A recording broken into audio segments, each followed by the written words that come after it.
বাংলাদেশের এক শহরে থাকতো এক ধনী জ্বালানি ব্যবসায়ী, তার নাম হাবিবুর রহমান। শহরের সবচেয়ে ফুয়েল স্টেশন ছিল তার।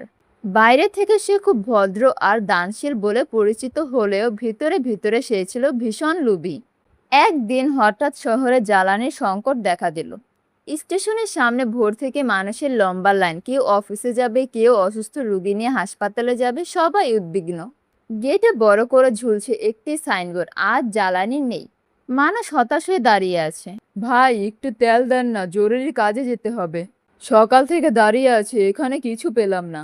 স্টেশনের ম্যানেজার গম্ভীর মুখে বলল, উপরে থেকে সাপ্লাই বন্ধ, আমরা কিছু করতে পারবো না।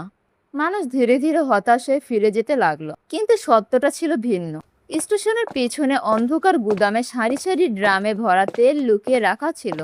হাবিবুর রহমান তার সহকারী শফিককে বলল, শোন, এখনই বিক্রি করব না, সংকট যত বাড়বে দাম তত বাড়বে, তখন দ্বিগুণ লাভ করব। শফিক একটু ভয় পেয়ে বলল, স্যার, মানুষ খুব কষ্ট পাচ্ছে, যদি কেউ জেনে যায়। টাকা থাকলে সবকিছু চুপ থাকে, ভয় পাস না। এই সব কথা শুনে ফেলেছিল হাবিবের মেয়ে রিমা। সে খুব ধার্মিক আর ন্যায়পরায়ণ মেয়ে ছিল। আব্বু, আপনি এটা কি করছেন? মানুষ কষ্টে আছে আর আপনি তেল লুকিয়ে রাখছেন। তুই এসব বুঝিস না, ব্যবসা করতে হলে মাথা লাগে। এই টাকা হালাল না আব্বু, মানুষের অভিশাপে কোনোদিন শান্তি আসবে না।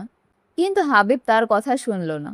ওই শহরেই থাকতো এক দরিদ্র পরিবার, তাদের ছোট্ট ছেলে সাফওয়ান হঠাৎ অসুস্থ হয়ে পড়ল, তাকে দ্রুত হাসপাতালে নিতে হবে। কিন্তু কোনো গাড়ি নেই, বাইকে তেল শেষ। সাফওয়ানের বাবা অসহায় হয়ে কাঁদছে। কেউ একটু সাহায্য করবেন আমাকে, আমার ছোট্ট ছেলেটাকে বাঁচান। ঠিক তখন পাশ দিয়ে যাচ্ছিল কয়েকজন স্কুল পড়ুয়া, ইমরান, তানভীর আর লোবানা। তারা দৌড়ে এলো। চাচা, চিন্তা করবেন না, আমরা আছি। তারা একটা পুরোনো সাইকেলে করে ছেলেটিকে নিয়ে ছুটলো হাসপাতালে। ঘাম, কষ্ট, ক্লান্তি সবকিছু উপেক্ষা করে তারা ছুটে চলল। অবশেষে তারা হাসপাতালে পৌঁছে গেল। ডাক্তার বললেন, আর 5 মিনিট দেরি করলে রোগীকে বাঁচানো যেত না। সবাই আল্লাহর শুকরিয়া আদায় করলো। এই ঘটনা শুনে রিমার মন ভেঙে গেল। সে ভাবল, আজ যদি ওই বাচ্চাটা মারা যেত তাহলে দায়ী কে হতো? সে সিদ্ধান্ত নিল, চুপ থাকলে সেও অপরাধী হবে।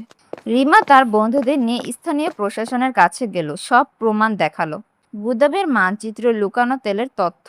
অফিসার বিস্মিত হয়ে বললেন, নিজের বাবার বিরুদ্ধে দাঁড়াতে এত সাহস লাগে? সত্যর সামনে সম্পর্ক ছোট। সেদিন রাতে অভিযান চালানো হলো। পুলিশ ও ম্যাজিস্ট্রেট স্টেশনে এসে গুদাম খুলে ফেলল।